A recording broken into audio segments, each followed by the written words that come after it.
So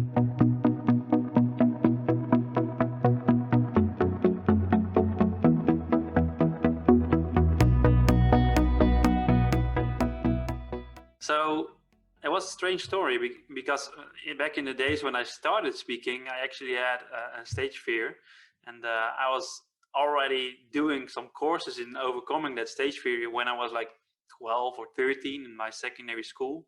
And uh, I was asked to give a keynote in Portugal about a subject that I sent in, like a research paper subject that I sent in for a challenge that I never thought I would have I would have won. So I won that challenge, and then they asked me, okay, now you have to present your research. Um, but with my stage fear, speaking in English, and it was a big fear to do the whole presentation over there.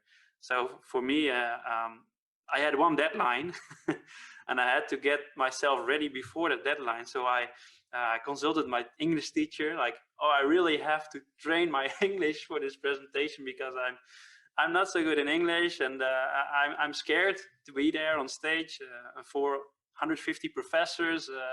I'm just a first year bachelor student, so it was 2013, yeah, 2013, when I was asked to give my first international speaking gig about a research that I had not written yet.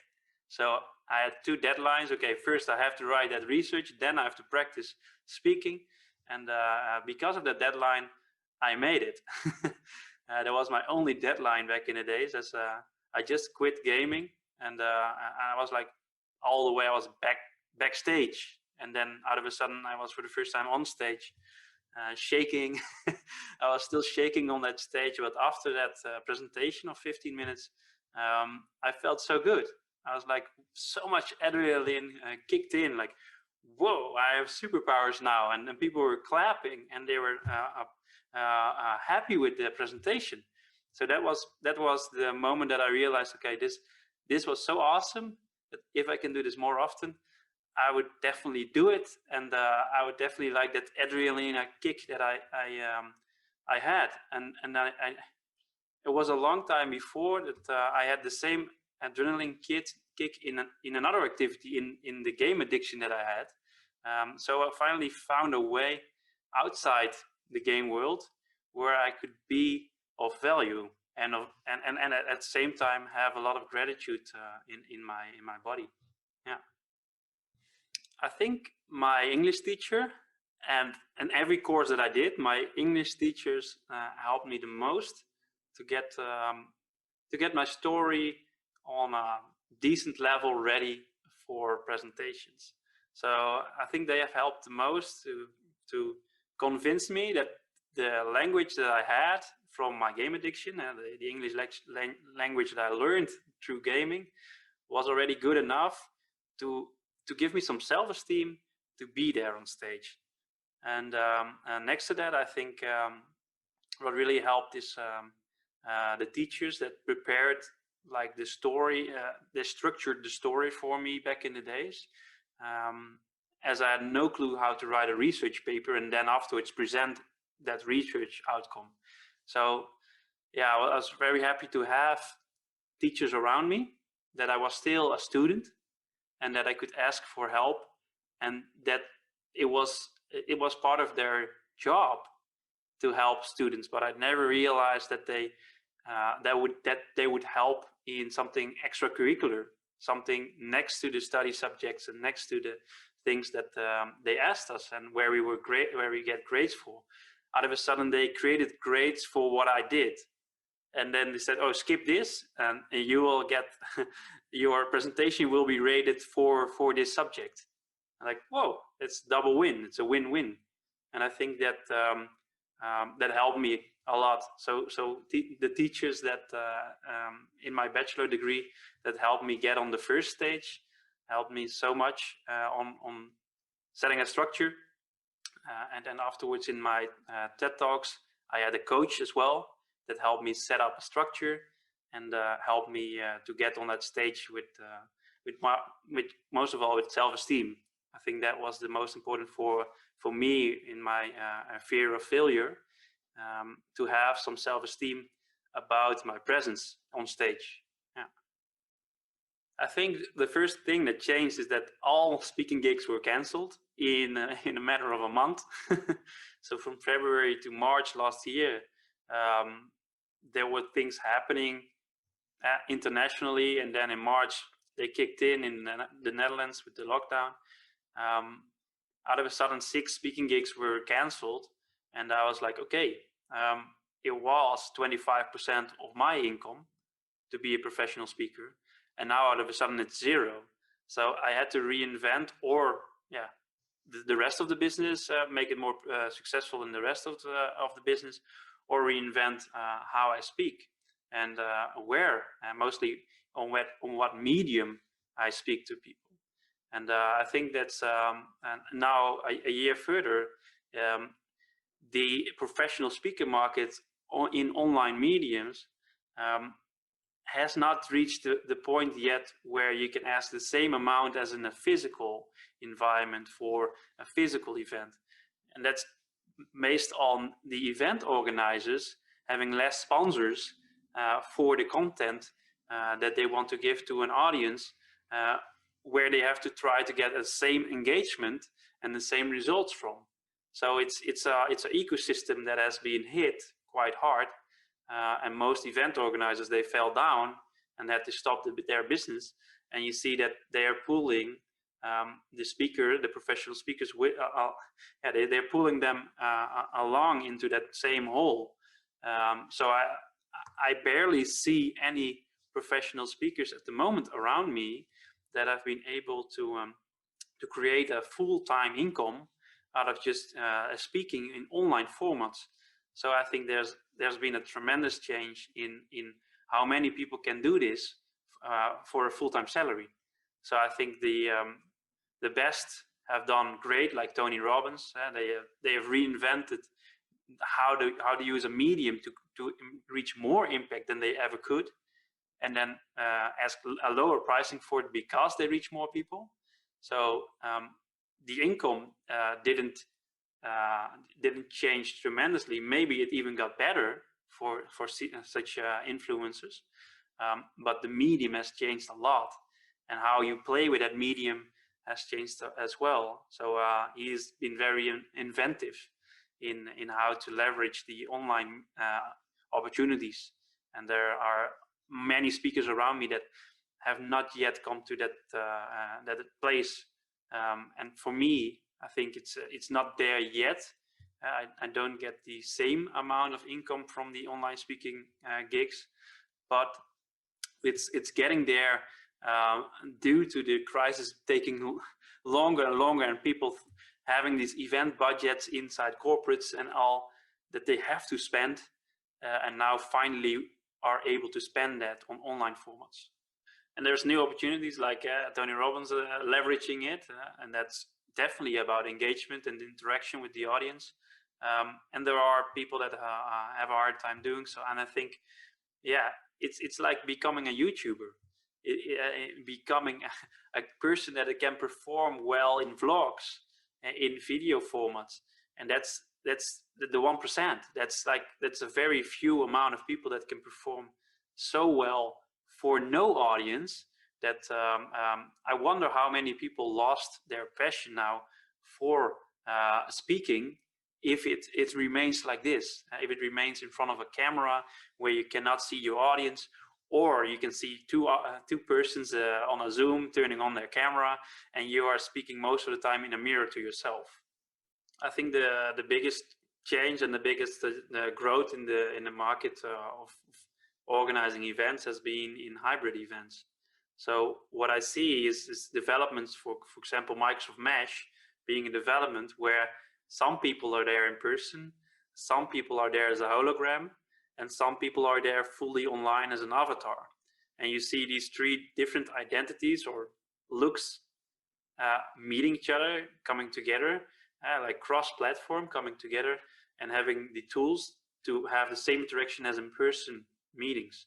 That's what I see shifting in, for example, what I have been doing the last months also as an event organizer.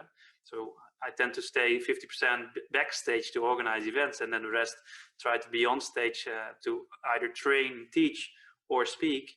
I see that we have a high demand now of hybrid events. So very high demand of, okay, we have some speakers in the studio, we have an audience online, we can scale that up to millions of people. And what are we going to what is going to be the unique element here? And then they ask for one thing, is digital twinning. So I want that audience to be in the exact same room as I am right now. So in that same studio or in that event space or on the beach or whatever. So that context, either you buy a very expensive, for example, a Raya Jabers, a very expensive exhibition location, and you're gonna plug it in with a lot of AV, or you tend to be creative with almost free tools and change the context every minute or every second, like a Pechakucha. You can change not just the slide, but the whole context around you as a speaker, and you can engage and create a more effective way of translating your story into the minds of the people. More and more 3D, more and more the feeling of being there in person with some extra layers of realities. So it's not real, but it's so well projected from using a green screen and then projecting something about the subject you're talking about, and then just clicking on like a tablet to switch the scenes. So there we go. And can have such a big effect on the learning outcome and how people perceive that that content. So I think that's more and more going to be hybrid, and some people go fully online, like they don't want to take the risk of doing some parts in person, and then they say, okay, let's give everyone an avatar and let all the pre-assumptions, like let's use PC VR or web VR, and let's get rid of all the pre-assumptions about looks. Everyone has the same tools, everyone has the same informality, everyone is the same. So there's no rankings anymore, no hierarchies, like it fits today's society of diversity and inclusion. And let's just play with those avatars in interactivity. So every 5 minutes, we do, for example, we do a quote and we project on the floor yes and no, and we let people walk with their avatars to where they stand for. And you see that that's working really well with the polling and everything. That's really well, because it's impossible with Zoom and Teams. Walk towards left, walk towards right, and you get that group feeling that you have in person, even though you cannot look into the eyes of the person's face and you cannot see the expression. The interactivity and that group building, that team building that you can facilitate is so powerful that people remember it and say, oh, we have to, if we can, we have to implement these interactive parts into our next event. Yeah, so I was 50% of my income came out of events, and 25% came out of speaking gigs. So for me, I had to transfer 2 different businesses into a more future-proof format. So I would love to talk about how we reinvented hybrid events, leveraging some new technologies like VR and AR, leveraging XR as the word that it combines these two, leveraging that to create an engaging event for every generation. That will be very interesting, I think, because what we have seen now is that the generation gap between gamers and non-gamers, like everyone above 40 and everyone under 40 that have already played some video games in the 90s or even before the 90s, that gap was huge. But due to everyone going online and people getting bored of the basic 2D formats that we see with live streams, you see that everyone wants to try.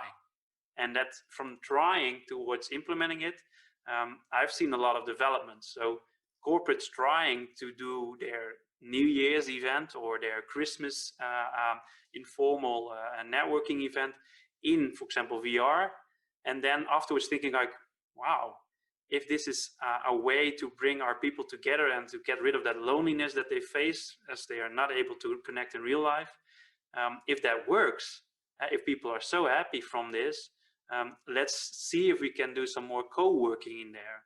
And let's dive deeper into how to use the creative tools a little bit more in smaller groups. These big events with 400 people in VR, you have to stop all the functionalities of the platform to make it work. But if you go together with 20 people, you can turn all functionalities on. And that gives everyone, for example, an avatar and a webcam above their avatar. Or they'll give everyone 3D models, just click and plug and play and place a 3D model in front of them and then brainstorm about this. So there's so much functionalities now at hand for free, or for nearly for free, that companies that have done their first event in VR or in AR, they have seen the potential. And they are looking at, okay, how to replace Miro, 2D brainstorming with 3D brainstorming. From the 2D society, like the whole society is now turning into a 2D society, to a 3D society. And that 3D society is, for us, it's like that all the opportunities that we had in person that we started missing now, and can we still do them? And there are a lot of 3D formats that allow you to still do them, like the polling and walking towards one or two other places. That's possible now, but lots of people don't know about this. So I would love to present this and show some cases in where that worked out really well, and how corporates are using it, how schools are using it, and how even governments are getting rid of 2D brainstorming and now doing everything in 3D online, because they are not allowed to get to each other. Well, what I've changed is like the landscape of opportunities in how to leverage 3D platforms. And there are so many platforms that I listed out, like 225 platforms for you to try out and to apply to your own business. So business continuity in a 3D world, and a 3D world can be with or without headsets and all of these things, as those platforms has opened up to everyone that has a PC, and even some platforms have opened up to everyone that has a phone. I think the learnings that I've got is that the interactivity that we used to have in front of a big group was quite limited, where we throw box, microphone, do some Q&A, and then, okay, don't create chaos and don't let people too long in their Q&A ask questions, because there's a huge group of people that have to listen and they cannot stand up and walk away. And now with 3D, like leveraging the power of games, people can walk away and they can walk to the session they want, like they used to have on a festival. And I think for event organizers, like getting towards a festival format with so much content, like the fear of missing out is so big. If you cannot be at two places at the same time, you can now finally organize that online, and that gives so much potential to organizers and to participants mostly. The participants are in control, and you can start measuring where they walk to and which session they have visited. And you can start measuring that much easier. And live streaming and screen recording is like, well, it's free to do and easy to do.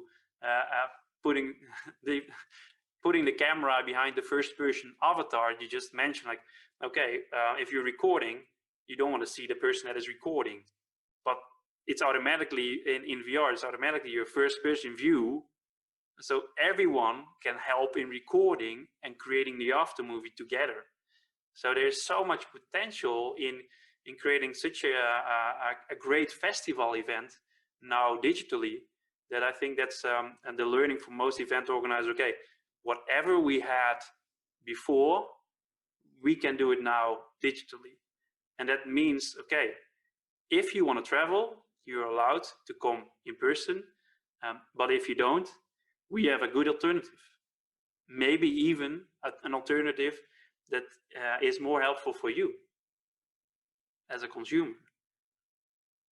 And that in my daily life, for example, I used to have 4 in-person meetings where I had to travel to with a car or with public transport. but it was always hard to get 4 meetings with public transport done in one day.